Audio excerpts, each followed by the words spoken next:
I want to welcome all of you who are here, um, and and just introduce myself. I'm Dr. J. Joan Arches. I'm the Director of Education for 3Point, and we've had a great summer, and we're so excited about presenting to you today.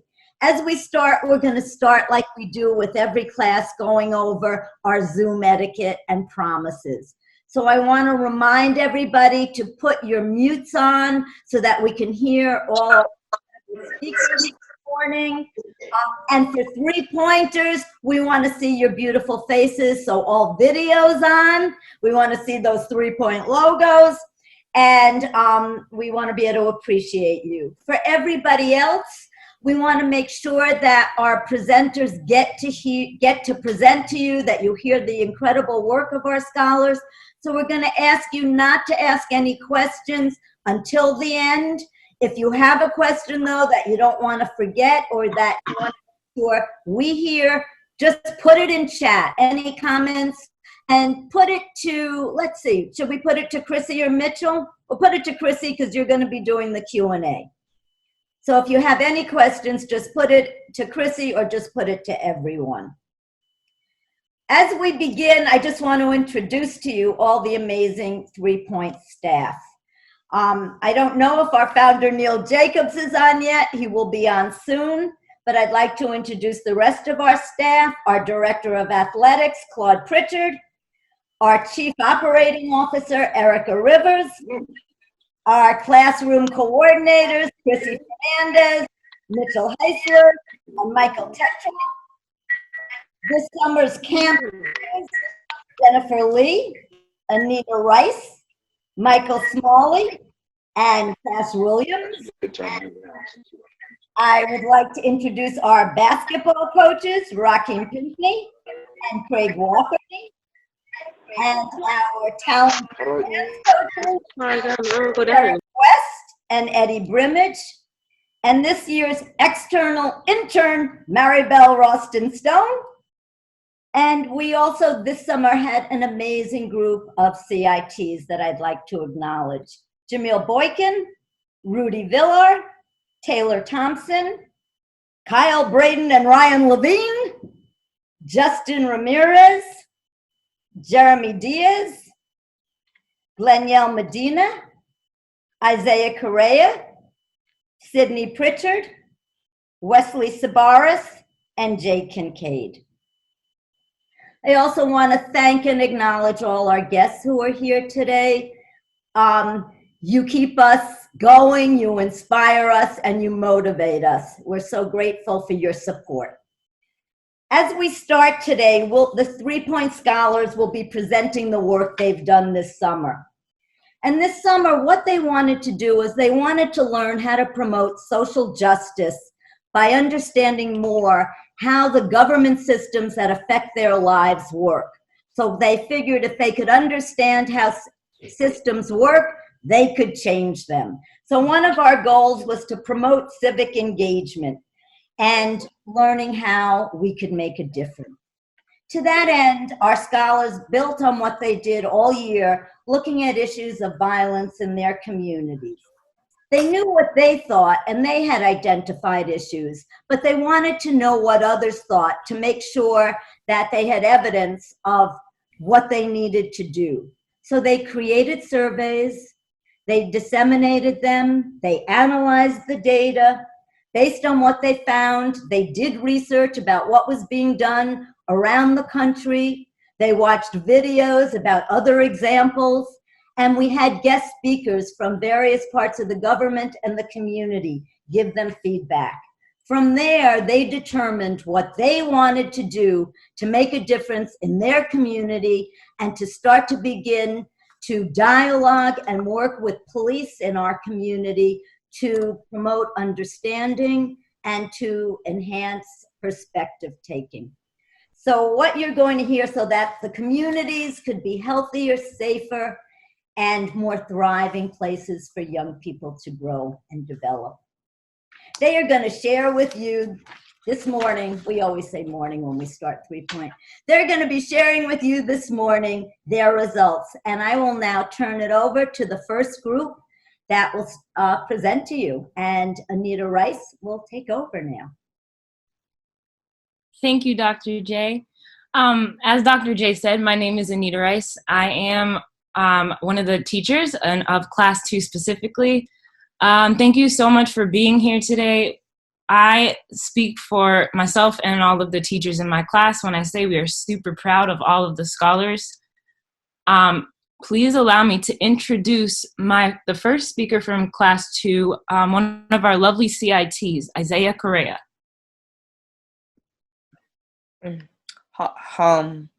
Welcome, good afternoon. Welcome to our 3-Point presentation. We're glad to have you here. My name is Isaiah Cray, and I'm going to John D. O'Brien High School, and I'm a rising 10th grader. I want to know the police, or I want the police to know that as a youth, I have a voice in this community, and the projects me and my fellow 3-Point family have been working on is a way for others and the youth to have unity among one another to build a strong relationship. And we created a survey and a question. This is for the other classes, not particularly my group. And we said that, how do you think the police perceive you? And these are some of the responses that some of the classes have said. So some people said a kid, some people said an animal, some people said I don't know, honestly, I honestly don't know. And all of this really just reminds us how we perceive the world and how police officers could perceive us. And this is I think it's our survey now. And the question is, should police be trained to be less aggressive and listen to people before arresting people without reason? And the blue is always, and 90% of people said that they always should be trained to be less aggressive and listen to people before arresting without reason. And 9% said never. So that kind of gives you how big or serious the difference is, what people want.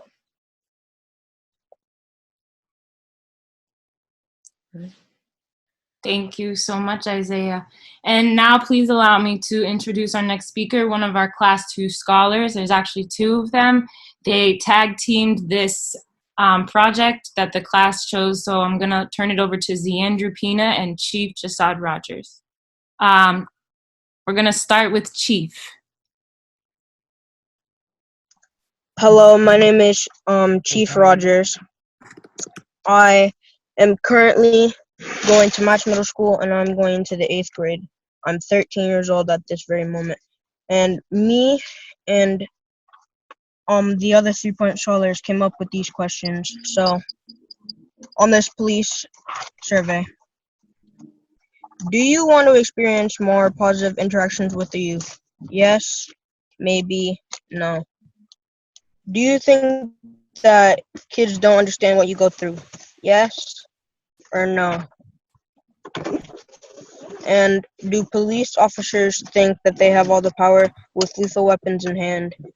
Yes, sometimes. No.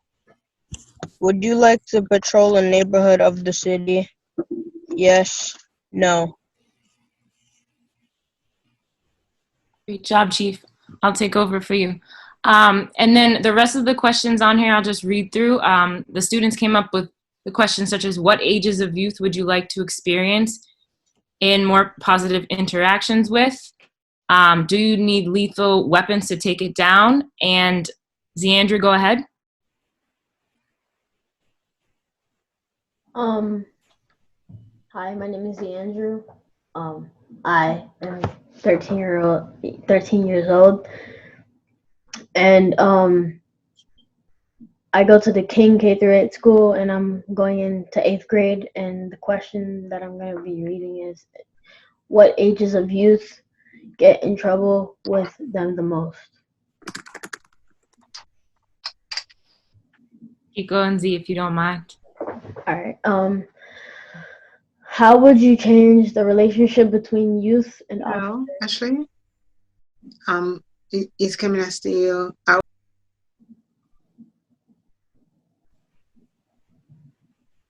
Keep working. Good job, Xander. You want to take the rest of the survey? Chief took the first 6 questions. All right, I got it. How would you change the relationship between youth and officers? What do y'all think that y'all can do better for the community? Why do you think both groups have a biased view on each other? How do you know what you are doing is right from wrong? And the last question, how does it feel to know that you are supposed to be a symbol of justice, but everyone fears that symbol of justice? Great job. Thank you so much, Andrew. So the students worked really hard on that. That would be sort of the first piece of the bigger puzzle that I'm going to sort of let the other classes talk about. The last part of the project that group class 2 had come up with is an addition, and it's a piece of artwork. And I'm going to let one of our CITs talk to you really quickly about what it means and her message behind that. Great job, Z. Andrew. Let me introduce, please, Sydney. Hi, everyone. My name is Sydney Pritchard. I am a CIT at 3Point Foundation, and I made a poster. This is the one that I made. So this picture was one that I've seen for a little bit, and I just liked the way it looked. So I added some effects around it and then some words on the bottom. Power to the people. All of us are made with the same water. All of us bleed with the same red blood. The water part, because knowing that like humans are made up of 72% of water, I decided to like put that as a message for 3Point for everyone, like as a generalization of like equality and for people. And the blood part is also striving for equality as well. Awesome. Thank you so much, Sydney. So thank you so much for allowing class 2 to present. I'm super proud, and you can see why. We're going to turn it over to the next speaker and the next teacher, Mr. Michael Smalley. Hi, everyone. I'm Mike Smalley. I'm one of the teachers in class 3, along with Derek and Cash and Maribel. Class 3 did 2 projects. The first of which was focused on social emotional learning, and I'm going to let Cash Williams introduce that. Yes, good morning, everyone, or good afternoon. My name is Cash Williams. I'm a teacher for 3Point. I'm a teacher, a part of Class 3, and my group has been focusing on social emotional learning and the importance of connecting with the community, because you cannot have a community without connection. And so without further ado, I'd like to introduce 2 wonderful scholars, Jalea and Mason, to further along elaborate as to what I'm talking about. And so, yeah, Jalea and Mason, whenever you're ready. Okay. My name is Jalea Barrows. My name is Mason Johnson. And we are part of the social emotional learning group, where it's all about connecting with the community. What is social emotional learning? SEL is the process of grasping the skill of managing emotions, empathizing, problem solving, making responsible choices, and creating and maintaining healthy relationships. Why should police officers know SEL? Police should know SEL because they have feelings like us, and their feelings should help us get their point of view of everything going on. We can help each other. Police should be aware, just like we should be.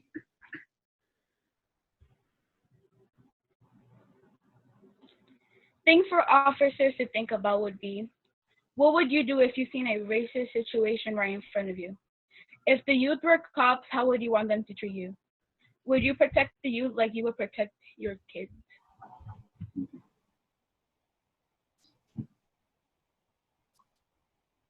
What are some other ways to reflect to officers? Activities can include bike riding, field day, go-karting, movie night, and many other things. Thank you for your time. Have a wonderful day. Thank you guys so much. Jalea and Mason, you guys did a wonderful job. I will now turn it back over to Mr. Smalley. Thank you guys.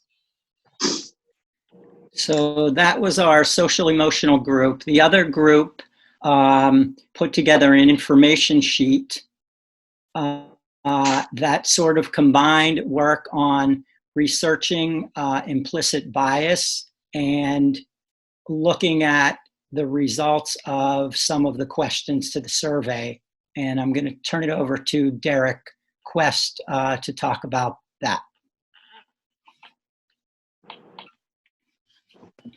Yes, thank you, Mr. Smalley. Mr. Smalley, thank you very much.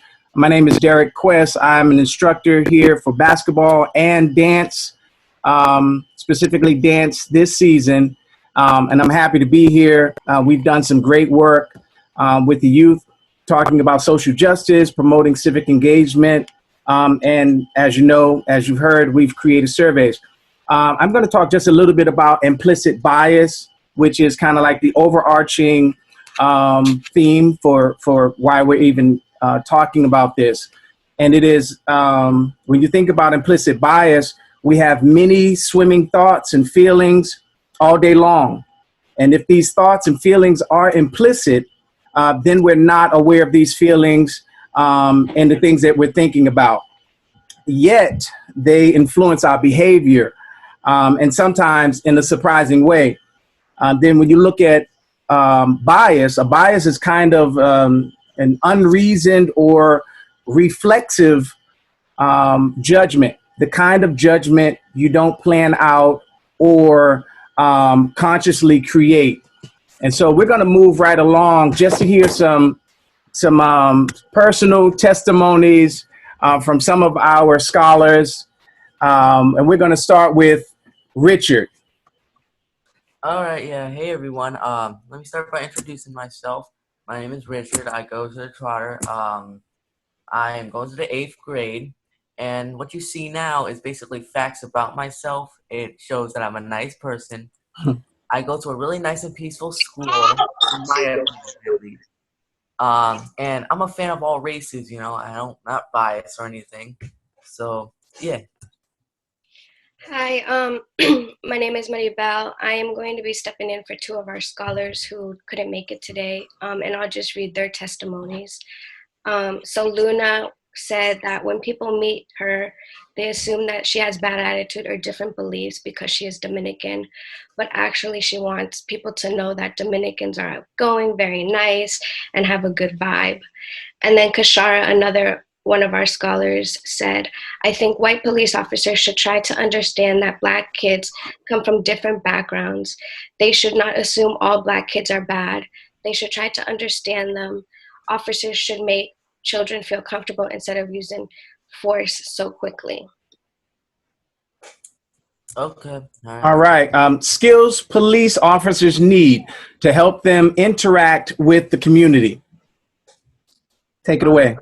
All right, the training that they need, it says more training hours on learning how to talk to others. And then, oh, okay, go ahead. Sorry. And then Luna said, asking how you're doing instead of using force. And Kashara said, being more empathetic on the situations that are at hand. Awesome. You guys did an excellent job. Thank you guys for sharing your personal testimonies. We're going to scroll down and look at some other, we'll look at some results of some surveys that we did, or survey that we did.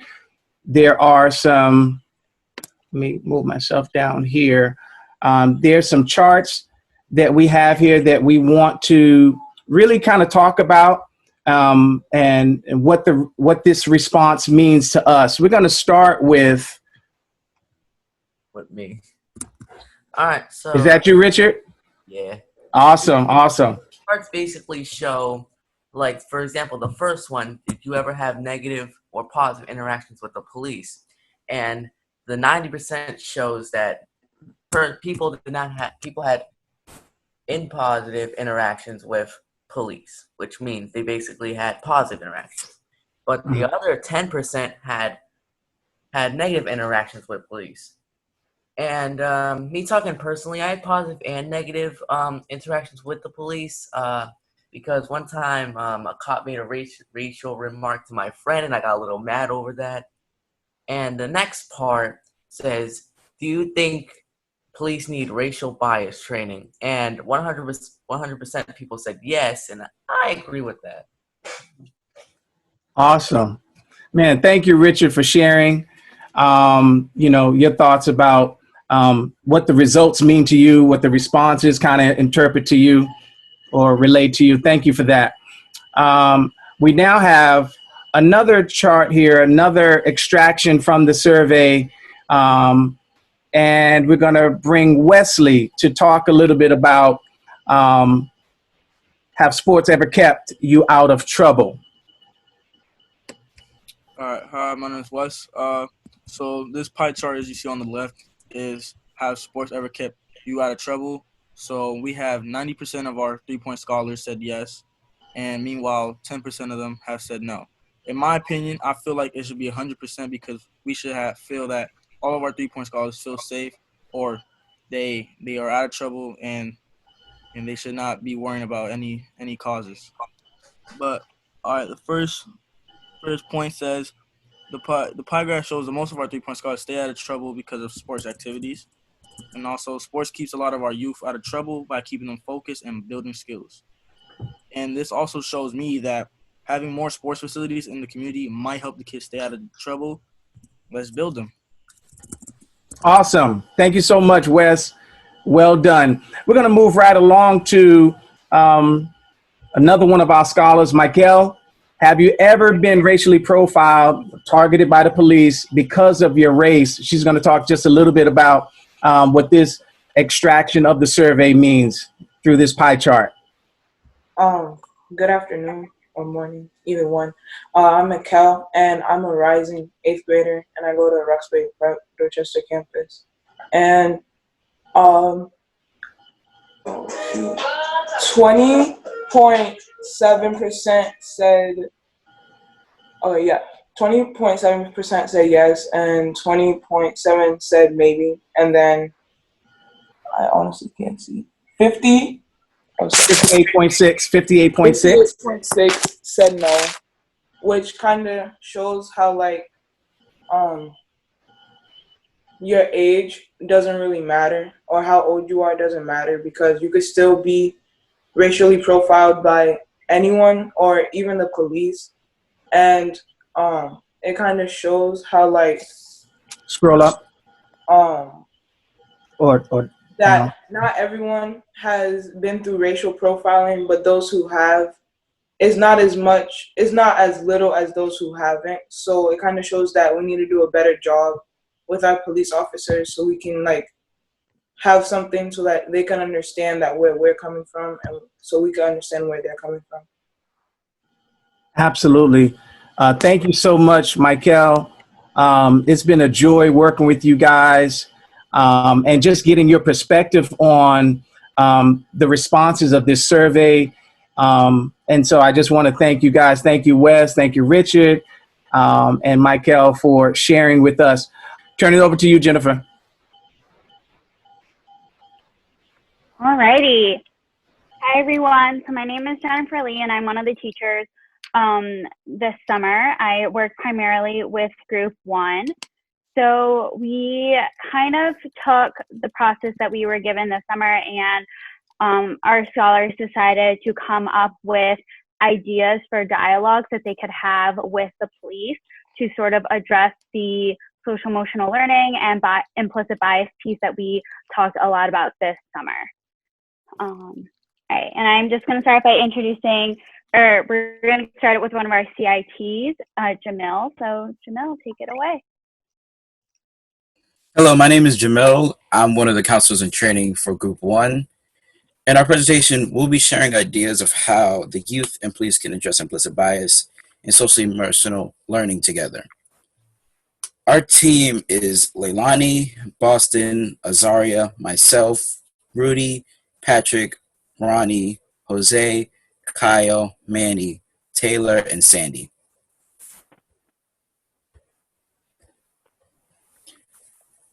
The goals of our dialogues are to have police officers learn how to communicate with the community and the youth. We want police officers to have a better understanding of individuals and individuals to have a better understanding of police officers, and to get rid of prejudice and stereotypes about both groups.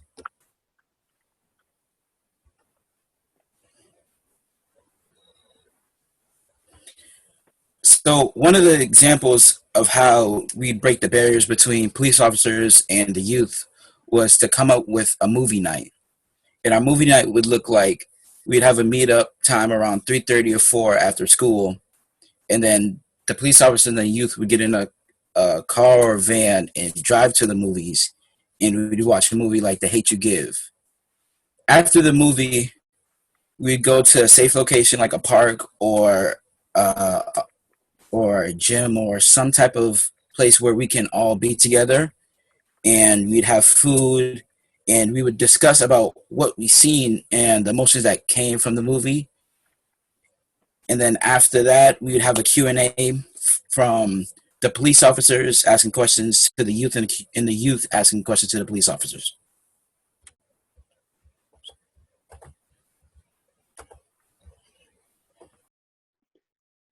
So thank you, Jamil, for introducing our group. I'm now going to pass it on to Leilani Aragon, who is another one of our amazing scholars. And yeah, Leilani, take it away. Hi, like Miss Lee said, my name is Leilani Aragon. I go to the John D. O'Brien. I'm a rising 8th grader. As Jamil said, we came up with the idea of a movie night, and we would show like The Hate You Give, or like something similar to it. And we're just gonna give a little example of what the dialogue would be like with a little clip from The Hate You Give. So before and after we watched that video, as a group, we came up with some questions that we would ask the officers. Some questions include, what is your first emotion after watching and seeing the movie? How do you feel after watching movies that portray police brutality? What could have been done differently from the police standpoint and the youth? What goes on in your mind when dealing with a person of color? Do you have the right to ask why you're being pulled over? And can you identify how much implicit bias there was? Thank you, Leilani, for introducing that part for us. So that is just a snippet of what one of our movie nights would look like that we came up with as a group. Our class also decided that we were going to take some time during our sessions with the police to talk about social emotional learning with them and why it's important. So for that, I'm going to turn it over to one of our other scholars, Azaria. Hi, my name is Azaria, and I'm a rising 7th grader at the Sarah grade. So what is social emotional learning? Social emotional learning is the process through which children and adults understand and to manage emotions. What does CEL help with? Social emotional learning helps with their learning, achieve positive goals, feel and show empathy for others, establish and maintain positive relationships. How do these dialogues build social emotional learning? It will help police officers get rid of their assumptions of others, help to acknowledge emotions that police officers and the young may have during their interactions. It helps police officers. She cut off. Right. Right. So, like Azaria said, these dialogues or would help the police officers to help build their social emotional learning. And these are some reasons why it's important for them to do so. So we also came up with some other ideas for other like dialogue sessions that we would have with the police. And I am going to turn it over to our next scholar, Boston, for that.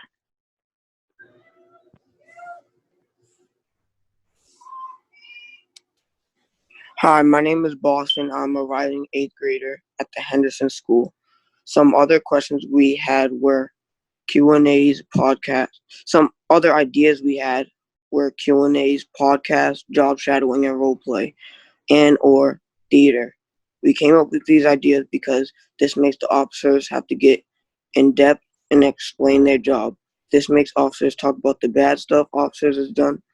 This gives the officers a chance to speak what's on their mind about the stuff that's been happening.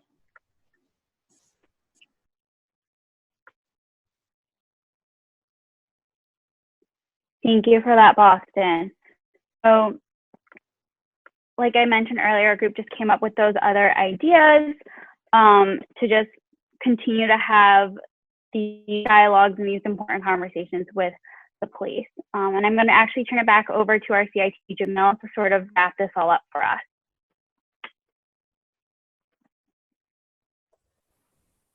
So as a group, we hope to accomplish that through these events, police officers and the youth can develop relationships, exchange phone numbers, and etc., where they can continue to support each other. For example, youth can invite an officer to a basketball game, or school event, or a birthday party. Through a survey that we made, one of the questions that we asked was, how do you think police perceive you? And 42% of our responses was, I don't know. And I believe that I'm not that much older, but to know students younger than me believe that don't understand how a police officer perceives them blows my mind, because I feel like there should be a relationship there, and I hope that these events could bridge that gap.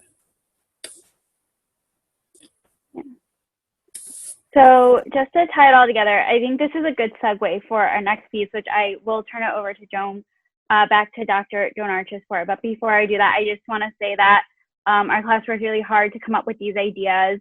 They really felt that the more conversations they could have with different police officers, the more they could get to know them, the more that they could practice like empathy and perspective taking, that would be a really great way to sort of bridge the disconnect that exists between our police and the youth and the community.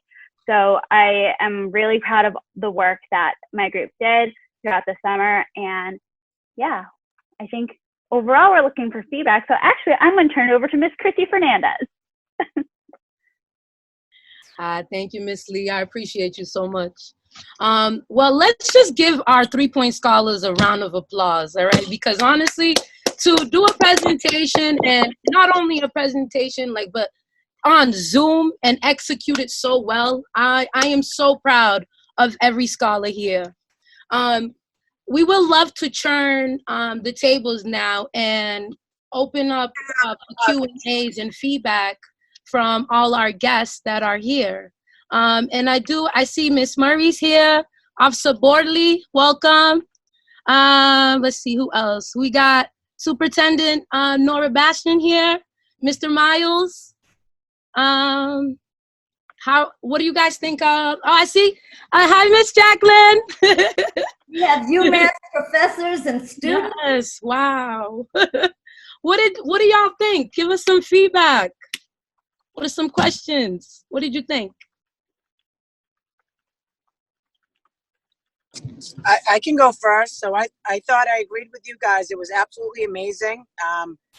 The ideas that the youth came up with, because myself, Mark, and the Bureau of Community Engagement, we actually do that now. We actually took a group of kids to the that movie, The Hate You Give, and we took them so many times that we ended up renting the Strand Theater and having a private showing. with a dialogue once we had it on our own, and then once we had it moderated, to just have that. We also have taken the kids to the movies when it was no COVID. Almost every month we take a group of kids to the movies. We try to make it small so the 12 kids, so the officers could have that intimacy of like spending that one-on-one time. We would go to Wahlburgers, we go to JP Licks. Their family members would come, because the more time you spend with them, like you said, that one-on-one time, you get to really get to know them, and they get to know the kids as youth, right? Because you're starting to have dialogue and conversation. And the more you do that, that's when the relationships get developed. So we actually do that things now. Mark has done it I've been on 15 years in the community police, and Mark has done more dialogues than anyone I know. So we actually do all those things you say. The struggle is, how do we get the overall department to do that and the other officers to do that, not just a handful? I'm just trying to be honest. There's like a good group of us that do that, but there's also a large portion that doesn't do that. But I do want you to know that in the Bureau of Community Engagement, we try to do that. We go to basketball games. We take them to Celtics games. We take a group to BC men's basketball games and hockey games, because it's that ride in the car, the ride in the van, having food after. And at the end of the day, we're spending 5 and 6 hours with them. And that's exactly what we do in the Bureau. And Mark has done it his entire career. But once again, how do we get the overall department to participate? But I thought your ideas were on point, and we are doing those exact things in the Bureau of Community Engagement. Thank you so much, Superintendent Basson. I really appreciate this partnership that we have with the Boston Police Department. I feel like it's time for the youth to see that not all police officers are bad. And I just want to say thank you for your efforts, just for continuing to come back and showing your love and showing your dedication. So I really appreciate you. Let's see. We also have with us Professor Laginson with us. How are you doing today? What are some of your thoughts? Okay, so put me on point, Miss Cassie. Yes, you already know. Number one, I just think this is very powerful skill for the young people to learn their voice and get comfortable with their voice and sharing it with a broad audience. So I think that's so incredibly powerful. And I really, my reflections over the last several months has really been exactly what Superintendent Bastion was speaking to. How do we get to all of the officers that aren't self-selecting into this kind of work that's so incredibly needed, right? My experience as a law enforcement officer many, many years ago was, as an officer and my colleagues that I worked with, I knew when I went to work, right, who were going to be the problem officers I was going to be working with that shift. And how do we reach those officers? And every officer, how do we build that connection so that they can feel less, I don't know what word I'm looking for, less intimidated by the idea of coming in and having personal conversations with the community. And I think that's the ongoing work that needs to be done on the law enforcement side. And I just want to say that I agree 100%, because never mind get them out of their car into the community center where you guys are already at. So you run the basketball programs during the school. You're even asking another level of like spending that extra time. And that's very difficult. We're doing it, like I said, in the Bureau of Community Engagement, but the struggle is, how do you change the culture to really do that and have that mission and everyone on the same page and not the handful of selected officers? And I think that's a problem, because the handful of selected ones are not the ones the kids are going to see on the street and have confrontations at a call or get stopped. It's usually the hand-selected ones, and we're not in patrol. So we're not going to go to the park and have to break up a party, and they'll go, wait, is that Superintendent Bass and Mark Boydley? Oh, they're cool. They spend time with us. Oh, they know my family. They, the cops that usually do that don't really know the kids. So all the things you're saying are great if we could apply that to the officers on patrol. And that's kind of where we're struggling. And I'm just trying to be honest. I'm not saying like there's a great handful of us, but there's a lot that have never spoken to kids at all in their career. And we're trying to change that. Trust me, we're working at that every day. And we can see the difference that's being made in the community too. So let's all keep that up, you know. Officer Bordley, I see you're here with us too. Gotta shout you out. What are some of your thoughts, Officer Bordley? Hey, I mean, my thoughts are, I just wish that we could implement it so that every officer could do the same thing that we're doing. You know, it would be great to have every single officer be a part of something like this. I mean, it really gives the scholars, the young scholars, a chance to interact with the police, and it gives the police a chance to interact with a bunch of the students, and that's what we want. I mean, nothing builds a community more than having this interaction, the communication with the officers. I mean, it gives on both sides. It just gives them a better view on who that person actually is, and it lets them see them as just being a human being altogether. Um, the more personal you get with the students, the more personal the students get with the police. They get to see the human side of them on each side, because on both sides there are stereotypes that both have. The police have stereotypes on the youth, and the youth have stereotypes on the police, and that's the barrier that we need to get past.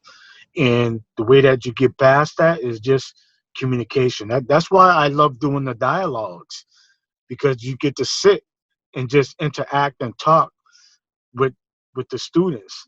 And there's one good exercise that we try and do, and I found this to be very, very satisfying and eye-opening.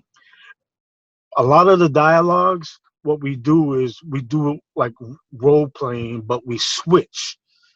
We have the students act like the police officers, and the police officers act like the students.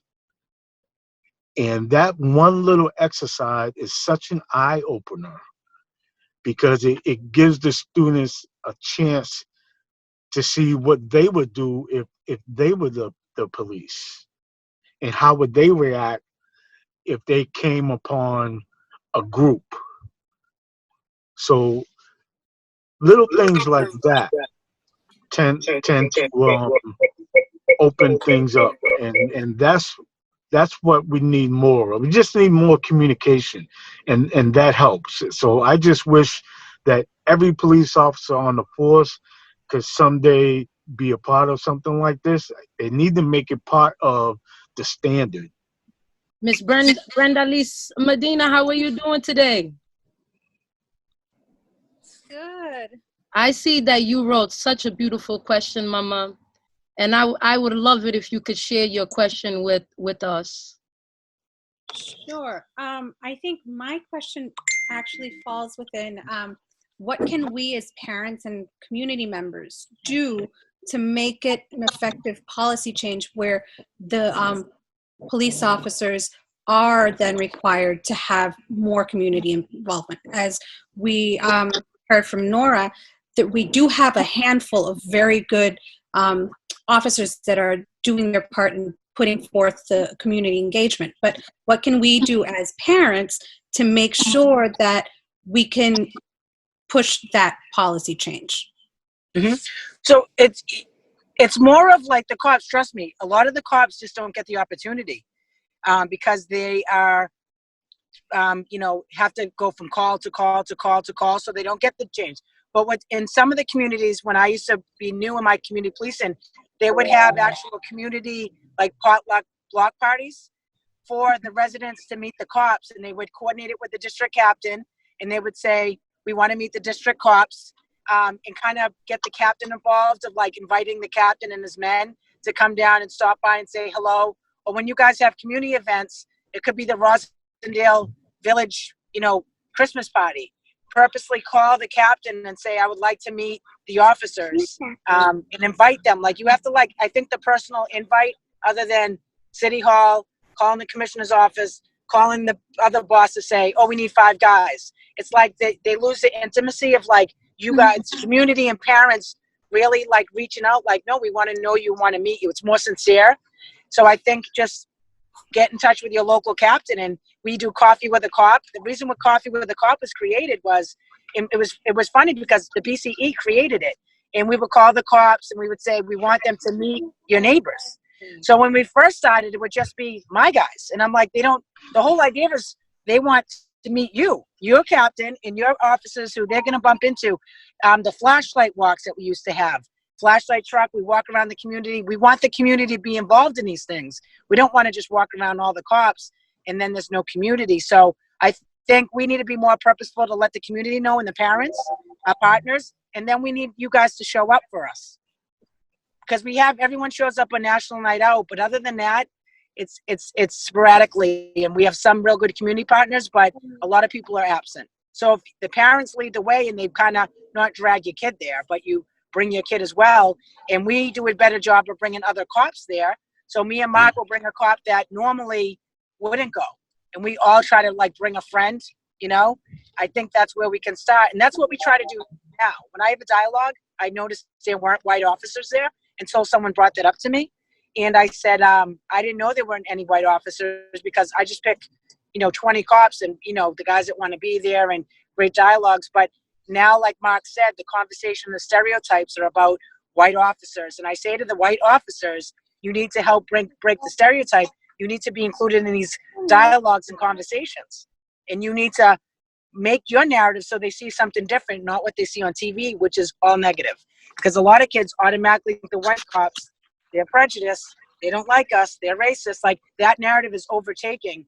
So we need to do a purposeful job of having more white officers in these dialogues and community members. So thank you for your question. I would love to, make sure, maybe talk offline of how in your community we can make that happen. Definitely. Thank you. I'm gonna say goodbye. Thank you so much. You see, like, look at us creating our own dialogue right now. We're actually making this happen right now in front of our eyes. I would love to turn it over to Dr. Arches for final thoughts, because I see that it's about to be 1 o'clock. Thank you, Miss Chrissy. Thank you, everyone. I wish we had more time to really get Mr. Quest, get your questions. We have UMass professors, Professor Gorman, as well as Professor Lageson. We have Sarah Kilroy from the Hernandez School. We have other school administrators. And I also want to mention that several of the CITs that presented today were former 3-Point students. Jamil Boykins is now a senior. He started with us at Sarah Greenwood several years ago. Justin Ramirez was in that group as well. Isaiah Correa is a 3-pointer, as well as Wesley and Rudy. So they are just coming up through the ranks and giving back and playing it forward. I also want to remind people that we have a film festival coming up at 1:50. So we're going to do some award presentations now, but we'd love you to come back at 1:50, because our young scholars aren't just, academically strong. They are so creative, and they've done videos about who they are and what they want you to know about them in their lives. I want to thank everybody who presented today. It's been an amazing summer, and I want to now turn it over to the teachers and the class coordinators for our final segment on recognition.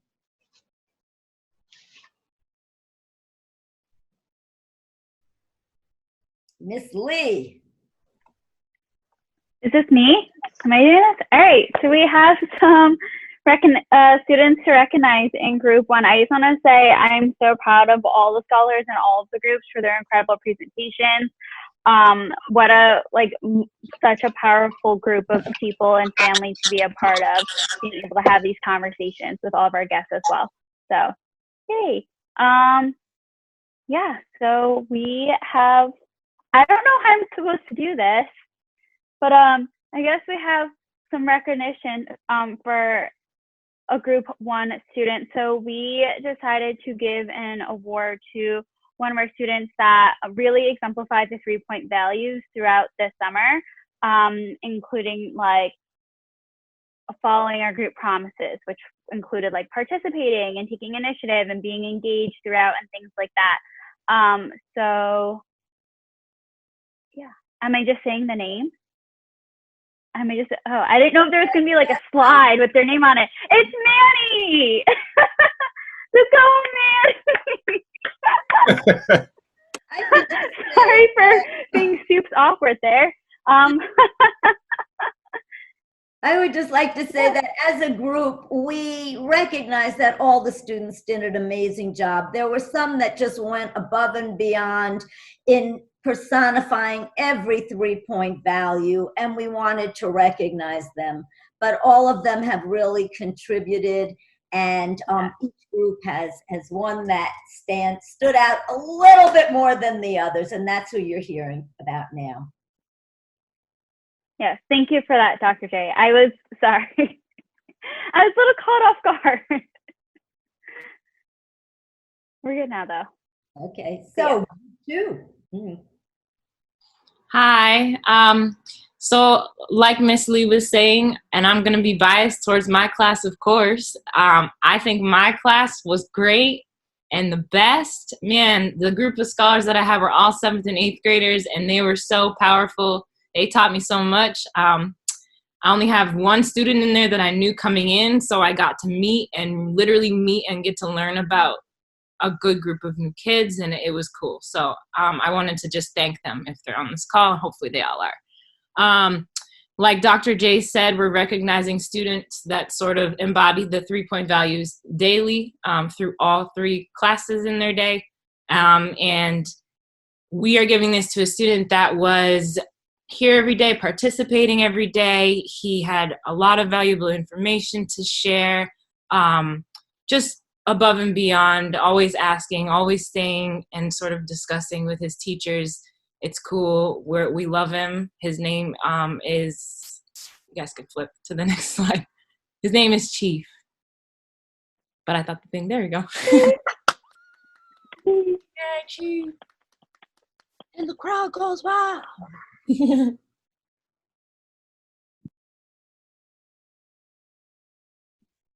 Spoiler alert.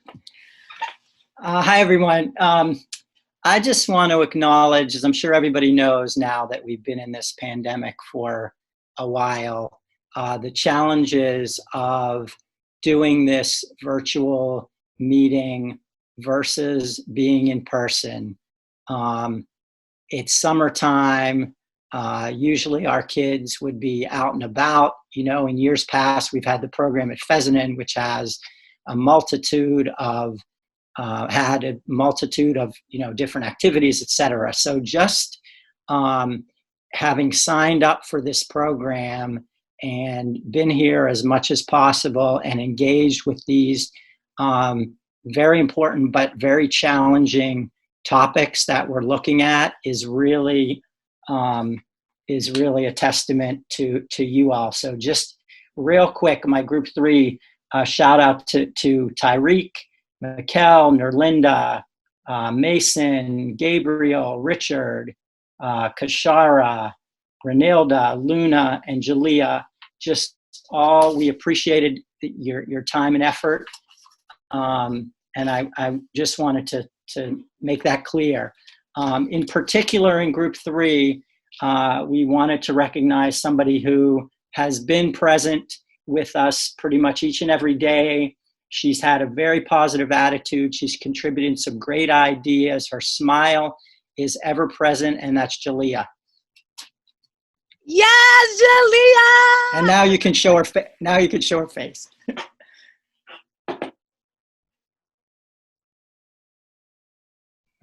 All right.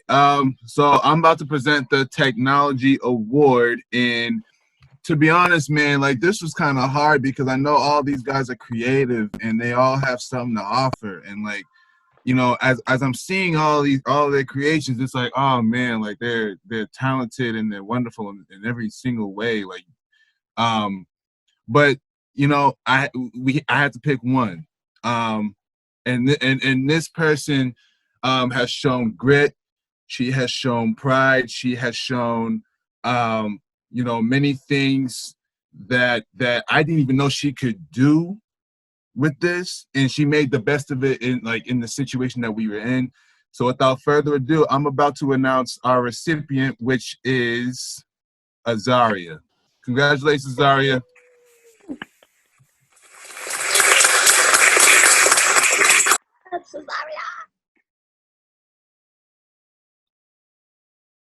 All right, good afternoon, everybody. My name is Coach P. I would like to say thank you for being here today with us via, virtual summer camp. We really appreciate it. At the end of the day, before we end our program, we do a 2K league to replace, the fact that we can't be in a physical gym. So we came up with a 2K league where all the students and the CITs participated if they had a council.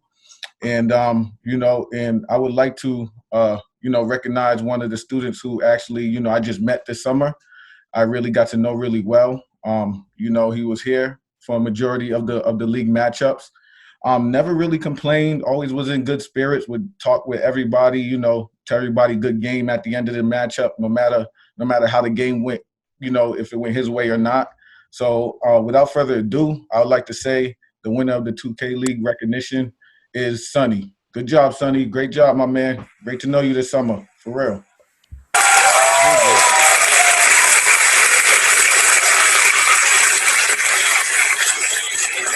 Good work, Sonny. All right. So now, let's see. This is me, right, Mr. Mitch? This one's you, Miss Chrissy. I got you.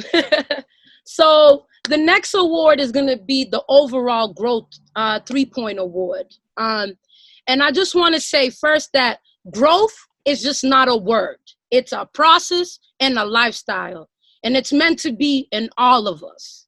And this scholar here is a living testament of growth. I've loved working with him since the beginning of, I think, last year. And in addition to him being himself, he owned it.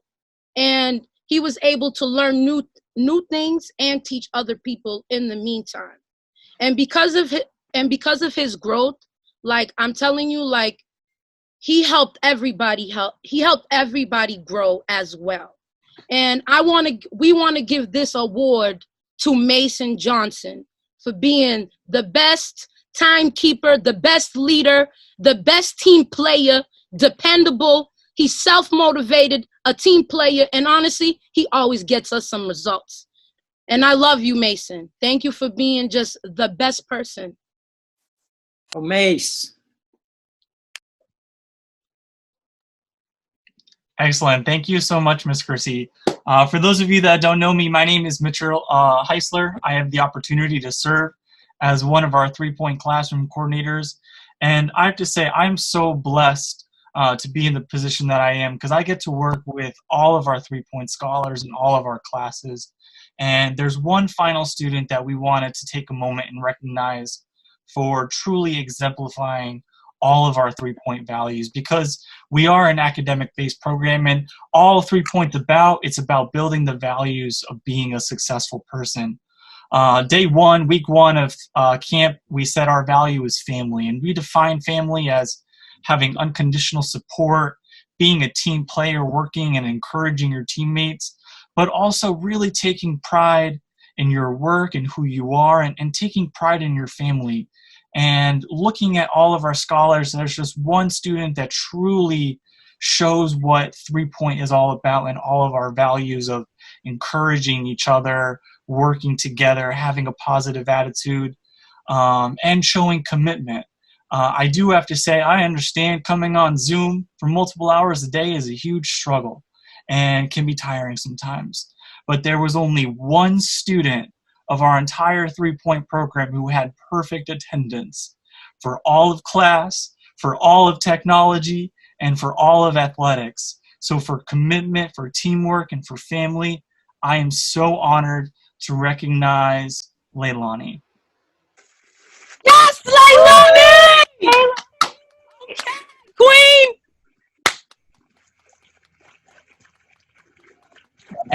And to wrap up our call today, I'm going to pass it back over to Dr. J. I just want to again thank you all. It's your support, it's your interest, it's your concern that keeps us all going. Our staff, as you can see, every one of them is part of a team that makes it work. So I want to thank the team again. It's been my privilege to work with all of you, and our scholars give me reason to get up each day. They inspire me and motivate me, and there's not a day that goes by that I don't learn from them. I am humbled and privileged to be here, to be with all of you. I urge you to have some lunch and come back in 45, 50 minutes to see the films, because those two are amazing, and we'll be in touch. Thank you.